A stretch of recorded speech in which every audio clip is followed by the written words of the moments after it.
Hi friends, my name is chicken. నేనంటే మీ అందరికి ఇష్టం కదా. నన్ను ఎలా వండాలో చెప్తా. ఫస్ట్ ఆనియన్ కట్ చేసుకోండి ఫ్రెండ్స్. ఆనియన్ అంతా ఒక దగ్గర వేసిన తర్వాత మీరేం చేస్తారు అంటే మీరు నన్ను ఫస్ట్ బాగా వాష్ చేయండి. వాష్ చేసిన తర్వాత ఒక గిన్నెలో ఆయిల్ వేయండి. కమాన్, ఆయిల్ వేసిన తర్వాత మిరపకాయలు వేయండి ఫ్రెండ్స్. తర్వాత ఆనియన్స్ అందులో వేసేయండి, బాగా మిక్స్ చేయండి. తర్వాత నన్ను అందులో వేసేయండి ఫ్రెండ్స్. నేను ఎందుకంటే మీకు చాలా టేస్టీగా ఉంటాను. అండ్ దాన్ని మిక్స్ చేసిన తర్వాత మీరు అందులో కొంచెం అల్లం వెల్లుల్లి వేయండి ఫ్రెండ్స్. అల్లం వెల్లుల్లి వేసి దాన్ని బాగా మిక్స్ చేయండి. మళ్ళీ ఆ తర్వాత మీరు ఏం చేశారంటే ఫ్రెండ్స్, నన్ను బాగా కలిపిన తర్వాత అందులో పసుపు వేయండి. పసుపు వేసిన తర్వాత మీరు సాల్ట్ కూడా వేయండి. సాల్ట్ కూడా వేసిన తర్వాత కారం వేయండి ఫ్రెండ్స్.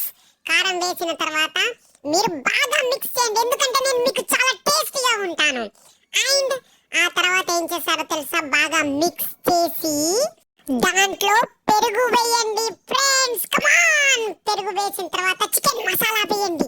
మీరు ఆ తర్వాత కొత్తిమీర వేసి చూడండి, బాగా మిక్స్ చేస్తారు కదా. మిక్స్ చేసిన తర్వాత చూడండి ఫ్రెండ్స్, నేను మీకు ఎంత టేస్టీగా ఉంటానో.